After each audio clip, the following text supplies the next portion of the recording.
We continue now at the top of Daf Chav Zayin Amid Beis in Meseches Kiddushin. This is Kiddushin Daf 27b. The Gemara continues to bring a brisa which supports a statement of Rava on the previous Amud. The brisa says that when it comes to Chazaka has a certain strength. Now let's say a person sells another person 10 fields in 10 different locations. Once you make a Chazaka on one of them, you acquire all of them.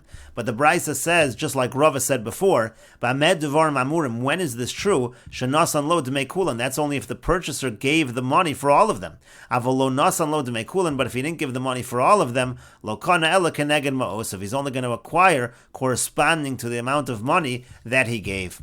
And Rashi says, "Ba'amed devarim amurim dekana bechazaka desada zu esada acheres." When do we say that if you make a chazaka on one field, you can acquire a different field? She'ena smuchalo, even though that other field is not nearby.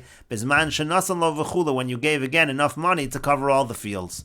Umetaltalin haniknin im karkanami, when it comes to movable objects, which you're acquiring together with land also. That was Rava's case. Kisada she'ena smuchal adami, that's identical. That's the equivalent of a field that's not next to another field. V'hainu de Rava, and therefore that's the same thing as Rava said on the previous Amud. And the Gemara continues, Messiah le Shmuel. This supports what Shmuel said. Rashi explains, Messiah le Shmuel hachtikatoni, kevan shehechzik ba'achas me'en konan kulan. Meaning the brisa which says that when you make a chazaka on one piece of land, you can acquire all the land. That supports, this brisa also supports Shmuel's statement, Diyamar Shmuel, because Shmuel says, Machar lo eser sados be'eser medinos, if he sells to him 10 fields in 10 provinces, kevan shehechzik ba'achas me'en konan es kulan. Once he makes a chazaka on one of them, he acquires all of them. And the Gemara continues, Amar Rav Acha B'Reider Avika. Rav Acha B'Reider Avika says, Teda, you should know. She'ilu Masar lo eser behemos ba'afsar echad. Let's say a person would give him 10 animals and there'd just be one rein.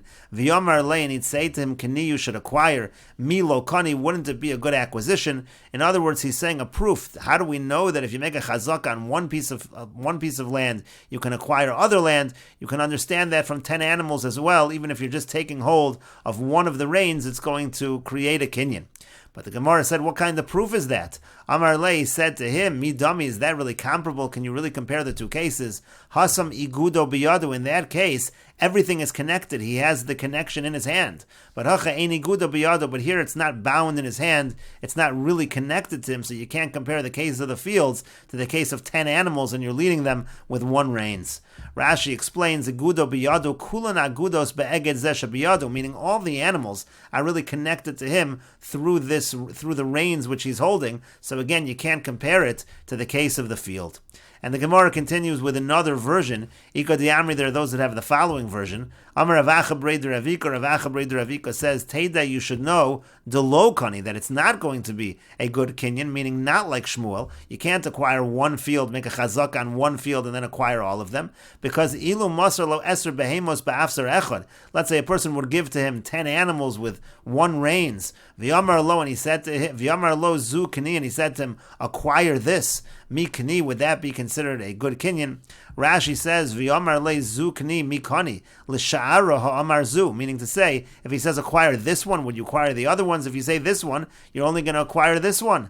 So hachanami here also, ki'ach zakabaha, what he's reasoning is as follows, when you make a chazak on one field, ve'in ashar nikarosima, the other fields don't go along with this field, zu kanihu, that's identical to saying acquire this one, and the kinyan's only on this one and not on anything else. But the Gemara says, Mi dami, again, is that really comparable? Can you compare these two cases? Hasam gufim muchlokim, hachasadna diarachadu. Over there, they're different bodies, they're different animals. So if he says acquire this one, obviously the kinyan's only this one and not the others. But over here, it's all land. All land is essentially considered to be connected, and therefore they can all be acquired through this one kinyan. Rashi says, Gufin muchlokin v'chiyamar le zukni hu mashma v'lo kana ashar. When he says acquire this one, it sounds like this one and not the others. But hacha lo zukni, over here it's not saying this one and not the others. The sadna diarachadu da kula mechuberes, because all of the land, it's all essentially attached. And the Gemara continues at the two dots. The Mishnah said, V'zokakim esanachasim v'chulu, you can take a shvuah on movable property, and when you're taking a shvuah on the movable property, you can also include a shvuah on land as well, even though in general a shvuah is not taken on land.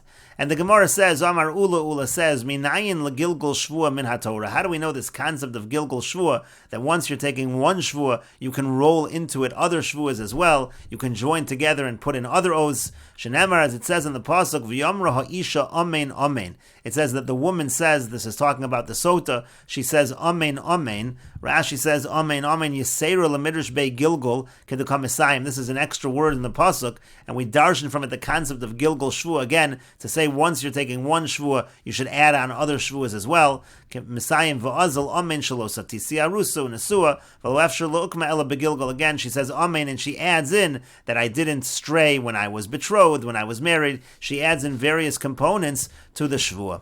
And the Gemara continues with Tanan, and we learned in the Mishnah, Al Mahi Omeres Amen Amen. And what is she saying? Amen Amen.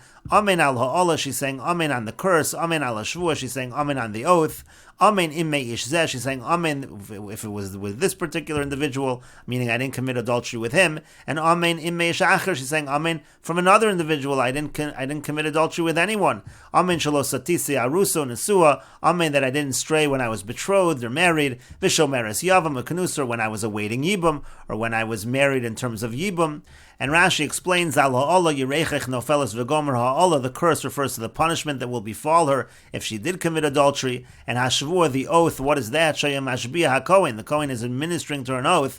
V'yomer mashbiyeini olayich shelo nitves, he's saying, you have to take an oath that you didn't defile yourself. K'nechsiv yishbiah, also like it says in the pasuk, he administers an oath to her. And kenusa means shayach lemisni gabe yavama. Kenusa is the equivalent, that's the word we use by marriage by yibum, as opposed to nesua, which is by traditional marriage, it's the equivalent by yibum.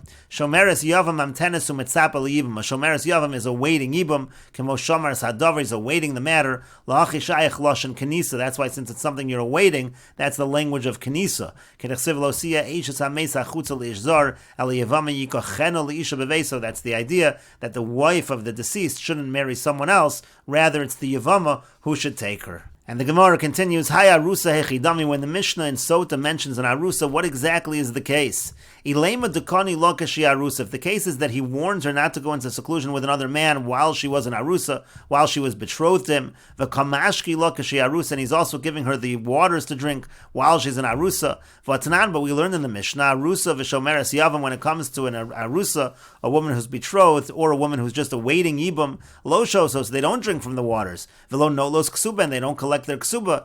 As Rashi says, lo shosos im nisteru. Let's say they go into seclusion with another man, they don't drink the waters, the ba'inon tachas isha. It has to be while she's married, during the marriage part, not during the part of erusin, the part of betrothal. V'lo notlos ksuba, and they don't collect ksuba if they go into seclusion with another man. She gormo liatzma liyasar Allah, because she has caused herself to be prohibited from him by going into seclusion with another man. But in any case, you see that the arusa doesn't drink from the water, so it can't be that the Mishnah is talking about a situation where he warned her while she was an arusa, and he's giving her to drink while she's an arusa. My time, again, what's the reason? Tachas ishech amarachmona, like Rashi said, the pasuk says tachas ishech, it has to be during the nesuin v'lek, and you don't have that in the case of an arusa. So Ella, rather, you have to say, what does it mean in the Mishnah when it talks about, she's saying amen when she's drinking the waters by arusa? Dekani la kashi arusa, the case must be that he warned her while she was an arusa, v'nistra kashi arusa, and she went into seclusion while she was an arusa, v'kamashki la kashi nesua, and he's giving her to drink when she's an asua, when she's already married, because that you can do. You can give a woman who's an asua, you can give her to drink from the waters of the sota.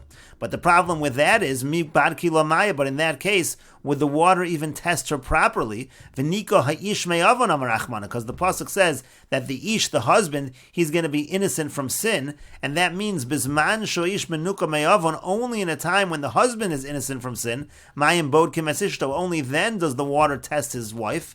But eino ish menuka me'avon, but if the husband is not clean from sin, eina mayim bod kimesishto, the waters do not test his wife. And in this case, if she went into seclusion while she was an arusa and then he married her, he's not clean from sin. He was really prohibited to her, and therefore the waters would not be effective. And so therefore, again, we're back to our question. What does it mean over here in the Mishnah when it says arusa, and it talks about the fact that she's drinking from the waters? And so the Gemara says, Ella, rather, you have to say, al yedei yedei Gilgul. It must be through the concept of Gilgul Shvua, meaning to say it's just a general add-on. Once we're already saying that she's drinking the waters for what happened while she was an Asua, while she was a married woman, so we add on, she says, Amen as well, that she was not with any other man while she was an Arusa, and from here you see the concept of Gilgul Shvua. And Rashi explains Gilgul again, you add on Shavuas, Shekine lo kashin asua. The case is, he warned her when she was married. V'nister, and she went into seclusion, u'megalgel aleh Shavua al Erisin, and then he adds on an oath that she wasn't with another man during the Erisin. Afal pi shelo hayu ru'uyin l'shvua b'fnei atzman, even though at Erisin, really you don't give an oath on its own, but you can add it on once you're already giving an oath in terms of Nisuin, Sharei Lokina, because again, there was no warning during the time of Erisin. And Rashi adds, Vikash, if you'll ask as follows, so we could give another case of an Arusa. Maybe the case is he warned her when she was an Arusa. And then what happened was, she went into seclusion, and he gave her to drink after they already went to chuppah, they went under the canopy, so they're already married. Vikarina batachasishech, that's called tachasishech. But the case is, he didn't have relations with her. So the husband is innocent from sin, even though she did go under the chuppah, he's able to give her to drink, but he's innocent from sin, and the waters are able to test her. But Rashi says, Haboy lu'ukma hachi v'Meseches Yevamis, in Meseches Yevamis they suggested such an approach. V'osvina Allah, but they ask on that approach, mibaladei ishech, because the pasuk says, mibaladei ishech, shekidma shchivas ba'al boel, that the husband has to be with the wife before the boel. It can't be that the boel was with the wife before her own husband was with her. That's not a case of sota, and therefore that cannot possibly be the case over here. When we're talking about an arusa, we can't be talking about a situation where while she was an arusa, she was warned and she was with another man, and then she went to chuppah, but she wasn't with her husband. That won't help either, because again, the case of sota has to be that she was with her husband first. Therefore, there's no way of administering to her an oath by znus during the period of Erisin, unless you're using Gilgul Shvua. There's znus Erisin kidma shchivas boel, because anytime there's znus of Erisin, the boel ended up being with the wife before the husband was, and that would not be a classic case of sota.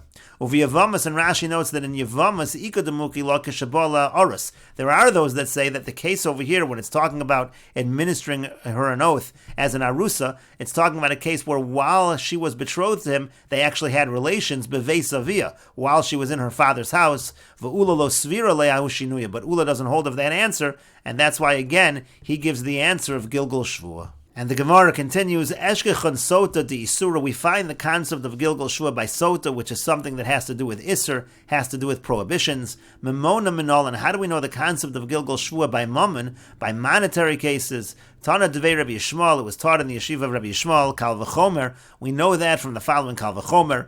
Umas Sota, if we find by Sota, and we will continue with this discussion in the next video on Daf Chav Ches Amud Aleph.